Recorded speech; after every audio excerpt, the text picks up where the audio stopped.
Let's talk Relationships on on UME UME Radio. Radio. So, what are we talking about? Marriage, dating, parenting, business. And love, emotions, sex.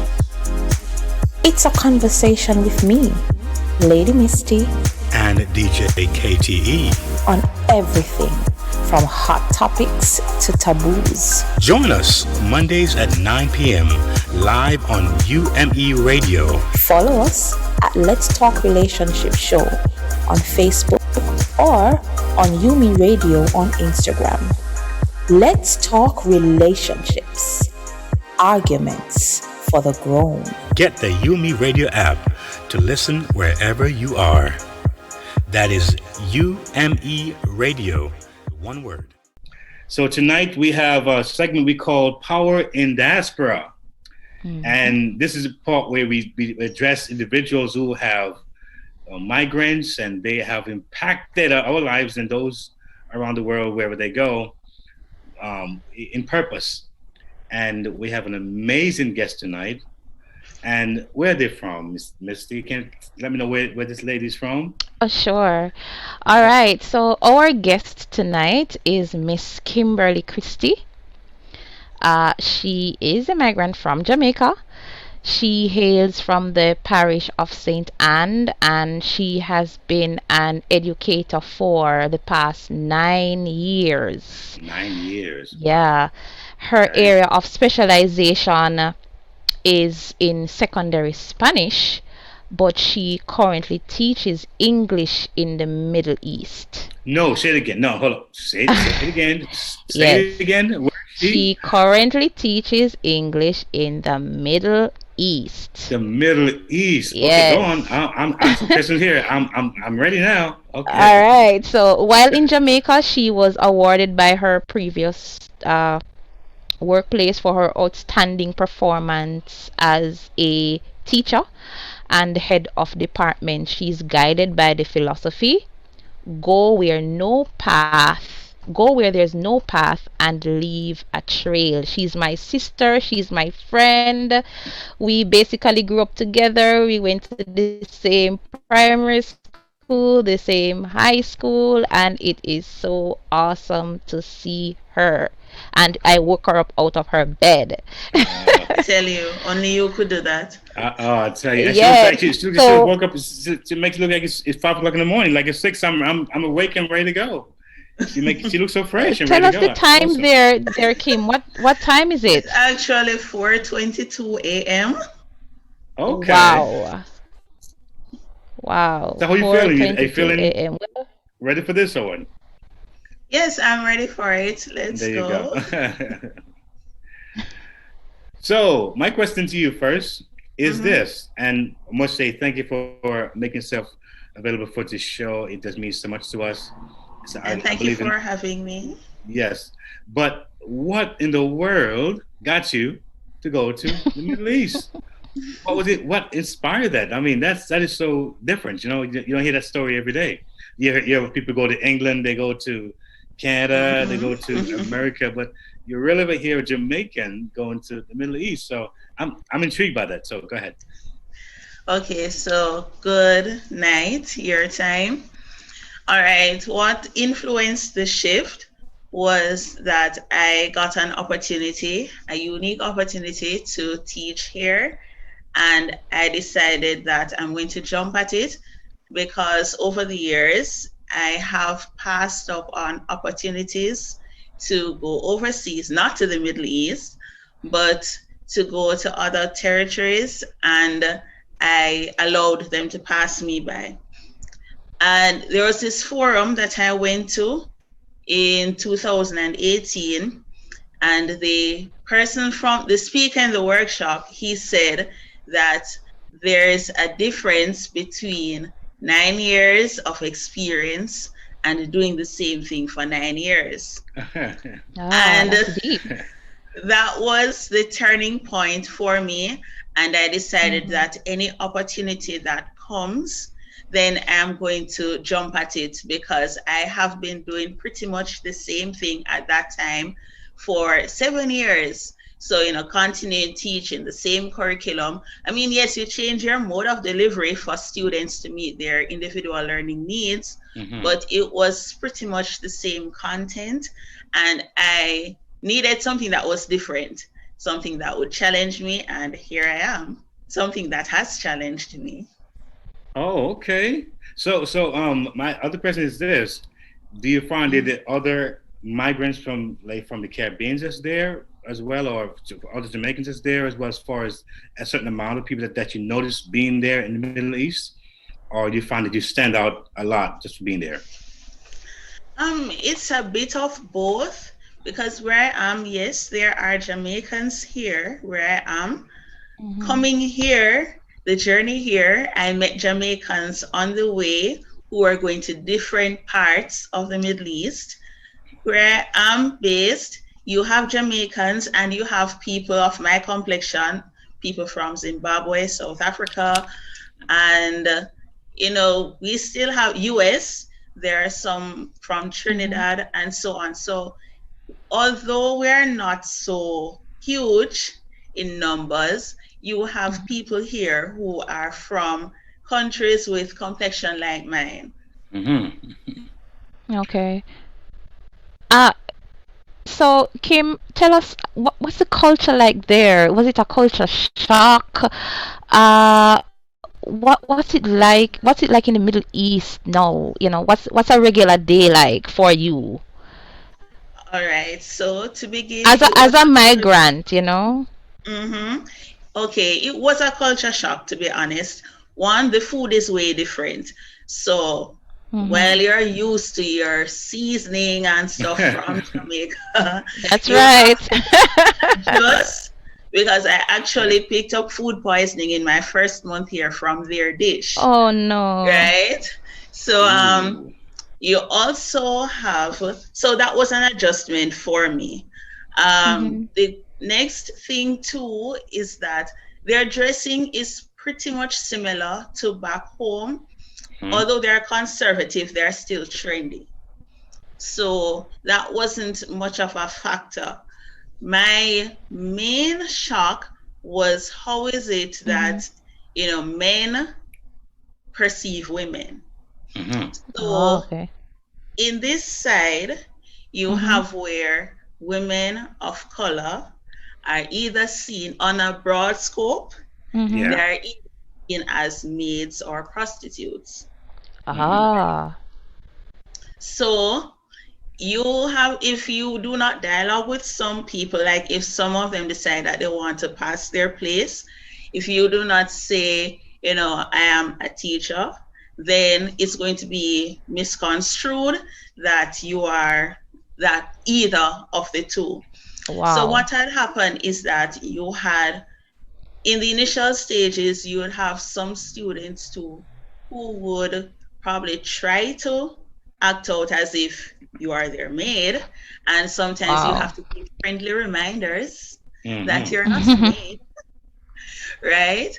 So overall, it has been a good experience. The next thing is that these people here, they are very tactile, especially students. So back home, where a student would come to me to hug me, and I say, no physical contact. Here, that is an offense. So so pushing them away, because the first time a student tried to hug me, I pushed the student away, and I realized that the student started looking as if she was going to cry.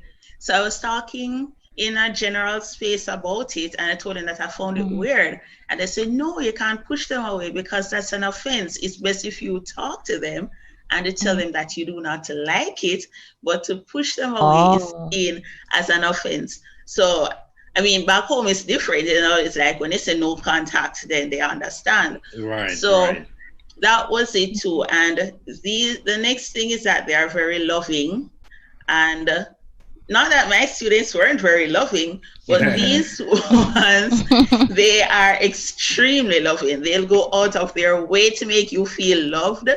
There is not a week pass that you don't get a gift.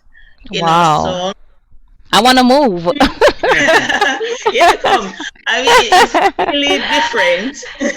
It's really different. So it has been a mixture of fun and a learning experience, really. As you mentioned that about the difference in how they relate, and you think about stereotypes, how it has really caused a lot of people to stay in ignorance and to not explore the beauty and differences. Talk about tonight creating different perspectives, and to hear someone from a live experience, from a real-time experience, say, hey, maybe what I thought before, now I'm getting this kind of response. So I think that it's important to think of ourselves as, we're here in the Western part of the world, not to be dogmatic, to be open-minded about other cultures, and not to assume or let stereotype be the voice of the day, because people are people. People want to be loved. They want to be held. They want to be known. They're important. They have a voice. And if they give you something, they want to be able to say, "You receive it from me." So it's nice to hear that perspective. But how's the heat? It's got to be hot. I know it's hot. Yes, it's extremely hot right now. The days are torturous, like the devil's sauna over here. Before, when I just moved, I was not used to this level of heat, because in the western side, when it's hot, at least some breeze is blowing. But here, the air is very still. So it gets hot to the point where you feel as if you will pass out. So we always have water.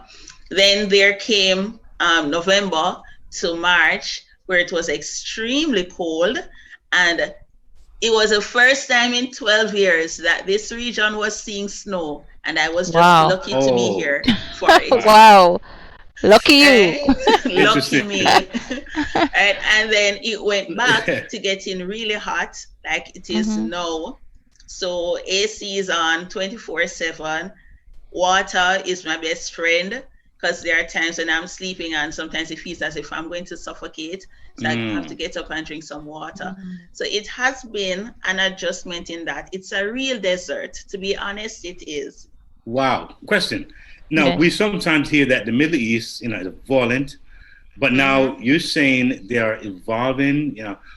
Would you please tell us what was your thoughts before you arrived, and how, and how has your view changed? All right. So before I got here, yes, I had this preconceived notion, that it was going to be violent. The news already portrayed it, that it was violent anyway. But then I learned rather, that there are different territories, and different territories react differently.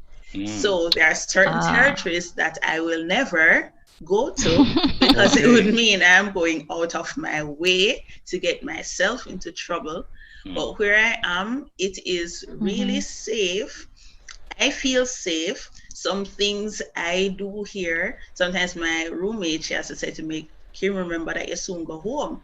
You understand? She's Jamaican, so she said, "You can't do this a yard when you go back." For example, I can be shopping at the market and I just leave my purse on the stall to go and pick up some stuff, because I don't really travel heavy.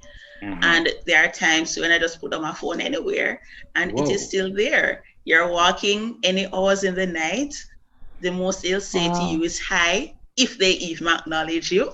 So there is nothing really. I've never seen anything or heard of anything that's violent. And the next thing too, they're not going to put themselves in a situation to be violent, because there are severe consequences of that here.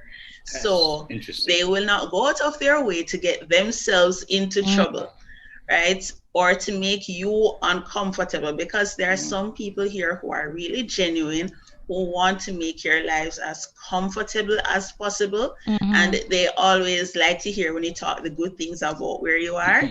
So, they do the most to make you feel safe. So there's nothing really. We don't worry about being taken. Sometimes I flash back to the movie Taken. Yes. There is really no need to worry about being taken. Okay. Wow. Now, one other question I want to ask you. Now, when you're in the classroom, are Right. you told to wear the outfit that The they have? hijab? The hijab. No. Okay, so there's no requirement to wear that. No, there's no requirement. As I hear, the only thing that separates this side where I am from the Western, like US and Jamaica, the only thing that separates us is that you're required to wear sleeves and nothing that will show your kneecaps, right? Okay. So that's the most. Yes, you will find one or two children that they'll have them at the mall in some shorts, but after they have gotten older, then they would be more conservative. And the clothes here are very trendy. So, it's not like I feel like I'm missing out. I mean, well, no, it's hot. Jamaica would be sleeveless. So now being clothes, I try to wear clothes that are cotton based so that I really don't feel it's cooler. hot. Right. So that's the only difference. But we're not forced to wear their clothing. They have a day called Flag Day where they have their costume, their national costume. So I didn't even know that they would have wanted me to wear it because I was of the belief that, people's traditional clothes is off limits. But then my students went ahead and bought me 2 of their traditional dresses. So I had it to wear for their Flag Day. It was pretty nice, you understand? But you're not forced to dress like them. Okay, that's good. Kim, I hear you talking about covering your kneecap, and or saying, we look saved. Oh yes. Yeah, we have this saved look. So Kim, being in the classroom now, and I hear you talking about you were being challenged before you went to the Middle East. So since you're there now and you're experiencing the culture, how has it changed your whole perspective, and how has it challenged you, your overall thinking on life, on new experiences, and so on? Okay, well, one is that these people, they are big on being hardworking. So you don't have any time to be complacent. They get annoyed when things are not done on time. They are very timely people. So you can't say to even a taxi driver, come and pick me up at 12, and it is interpreted as Jamaica 12:30. They're going to be here as early as 2 minutes to 12, sometimes 5 minutes to 12. We need that culture out here. Right? So that was one of the things. The other thing too is that, as I said, I had to be more mindful of their feelings because in as much as they are in a territory that is what we would call like a roughneck, really, they have feelings, and children are children everywhere. So one, I was challenged professionally because the curriculum is different. So I had to learn the British curriculum. I had to learn a whole new meaning to teach, because here it's like a flash teaching. You get a topic to teach for the day. It's not like Jamaica where, they did not get the topic yesterday, so I can go back to it today. No, you have to make sure that they get it in the 40 minutes, 45 minutes, 50 minutes that they have, right? So it is a much more rigid system. You do not really get the chance to be asking them. Like back home, I'd use the last 5 minutes of my class to flex with my students to get to know them more. You do not have any time here to be asking, oh, how was your weekend? How was your trip to France last weekend? Because they always travel, right? So it's not until like in their lunchtime or in their break time that they may find you and they will tell you about how their trip was or bring you something from their trip. So it was a completely different thing. So in my first week, I'll tell you that I struggled. I won't say a week, my first 2 weeks, I struggled really because it just seemed flash. You have to get this done. And if you don't get this done, you're going to have to use your free time to make sure that it is done, because they have a structured test. So every week they have to do a test on the topic that you have taught for the week. So, and they must pass or else you are in trouble. So that was a big challenge. So I asked for a challenge, and I did get a challenge. How about the language? Was it like, is there a language barrier, or The do they like hearing you talk patois? When I talk Jamaican, they know I'm upset. Okay. So here they do know English. Well, for the most part, the students, I will say, they know English. Some of the teachers here who are not from any English-speaking countries, they will know. I have not I. The school has mostly Lebanese teachers. So you'll find them talking in their language all the time. On the road, when you go, for example, to the place like Arcade, it's a place like Arcade, the market. Most of those people there, they do not know English. If you say you're from Jamaica, most of them will readily identify Usain Bolt. Either they do the symbol or they call the name. Right? Do Bolt's signature symbol, which I can't do, or they know the name. Wow. So question. I like that. I like that thing there. Now, in terms of what's happening now, with the U.S. and of course, the protest that's going on and has been going on for a few weeks now. With Trump and the different craziness that's happened here. What are you hearing there? What's the reaction that you're getting there?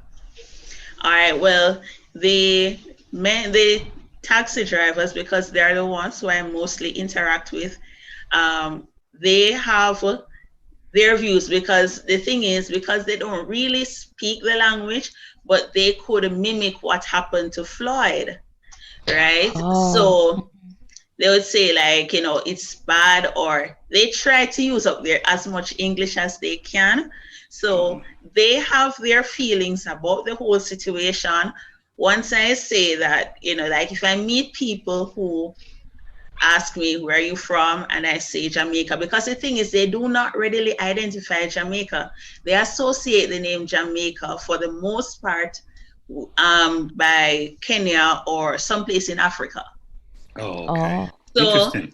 Yeah, so when I say it is near the US, because that is the nearest marker I can give to let them understand that we're not in Africa. So, they'll then, even in recent times, meeting people at the supermarket or at the mall, then, they will give their feedback on it. So they are disgusted by the whole situation. Some who you get more out of, they will tell you how disgusted and annoyed they are. Some of the US teachers here and some expats that we meet along the way, they are very disgusted by it, and they have their own perceptions and feelings towards their president, and I let them express themselves as needs be. All right, that's important. Well, how is Corona over there? Ooh, child. What's happening over there with Corona? With that girl Corona, what's happening with her? This country has been in survival mode since February. Wow. Right? So we have been under lockdown since February. Wow. Although there are days when they will ease the lockdown, there's another time when you'll hear complete lockdown. And it has been annoying. Well, the thing is that they freed it up for Ramadan, their Muslim celebration. Yes. And, when you give people an inch, they take a mile. So these people here, they decided, yes, the country allowed them to celebrate Ramadan and to celebrate the end of Ramadan. And then these people decided that they're going to have a mass gathering. From that mass gathering, in one day, they had 180 plus cases. Wow. And the cases have been climbing and climbing. Just last week, we were placed under complete lockdown, which means that we can't go on the road. And there are soldiers out there to make sure you're not going on the road. Wow. And So you have to make sure that you have your grocery and your items. Well, you can go to the doctor if it's an emergency, but it's not like everybody is going to have an emergency. So Right. some days the cases are high. Like yesterday morning, I woke up and read that there were 204 new cases, and then in a day. So what had triggered the lockdown last week, though, was that 13 doctors died in 2 days. So it's like, they are sending us to our rooms as punishment. So that's what keeps happening. This minute up, this minute down. The airports remain closed since February. So yes, it has been an emotional roller coaster because, you want to get out, you had plans to get out, and you see other countries opening up, and here it's still closed. So You're locked down. Yes, you're locked down. Wow, that's so. I mean, we're going to come to a close with this particular section very soon. But before we wrap it up and move on to the next section, I'm just intrigued by the stories here. I'm intrigued by what you're saying to us and how you're letting us know, things that we never even probably thought about. So fascinating. I mean, I really commend you as a teacher to make such a bold step and such a wow. Man, I'm motivated now. I want to travel somewhere. I want to go somewhere right now. but I think it's really, really, really good, and it shows that we really can't. You really shouldn't keep a closed mind. We should open our minds to possibilities, new changes, because life is about constant change. Yes. And I think as we open to these changes, not only will we be changed, but we will change others as well. And I think you're a hero. Thank you. It's highly commended for such. Any last words you want to share with us? Anything that you want to say to your Jamaican folks who might be listening, or anywhere in the world that you want to just blast something off? Okay, well, I just say to you, for anybody who is thinking of making any leap, do it. Because the more you stay where you are, is the less motivated you're going to want to change. There are times when opportunities come. Sometimes it is a once in a lifetime opportunity. Jump at it. If you feel compelled to do it, take it, because life is about taking risks. Probably now with Corona, you may want to be safe, but as time goes on, whatever opportunity that comes. Because the thing is, I also went to another forum where the presenter rather said to us that once you're invited to a table, it means you're supposed to eat. So whatever opportunity comes, grab it. Whatever table you're invited to, that is for professional growth and anything for development, really. Anything that is geared towards improving on you, eat. That's what life is about. Taking opportunities, grabbing hold of them, getting stories, inspiring people. Wow. So that's just it. Oh, well, you are inspiring. Definitely inspiring indeed. And again, thank you for being a part of our show tonight. Let's talk relationships. Thank I think we want to have you back again. We'd like to have you back again at some point, because I'm sure there's going to be more stories and more things that you have to share with us. So again, we love you for this, and we definitely also anywhere we can reach out to you. That's something we can do to support the cause, or connect in some ways. Is there ways that we can do that from our standpoint? Well, I'm on Facebook, Kimmy Christie. I'm also on Instagram, probably not an active user, but if I get notifications on there, I'll respond at Label Kims. So yes, my email, kimachristie@yahoo.com. So any of those mediums that's there that you would want to reach me on, I'm there. Awesome. All right, Kim, thank you so much for coming on, Kim. I want to say, as your friend, I'm so proud of you, and I wish you all the best. I know we will we're always talking, so we will talk. Uh, thank you for Yeah, coming. we just had a power cut. Thank you. Yeah. That's one of the things here too. Yeah, just saying, I'm so proud of you. I saw your status yesterday. We were going through the yearbook, and I was like, oh my God, we're coming from so far. Far, girl. Far. You're coming from so far. But I'm proud of you. We're always chatting and linking up.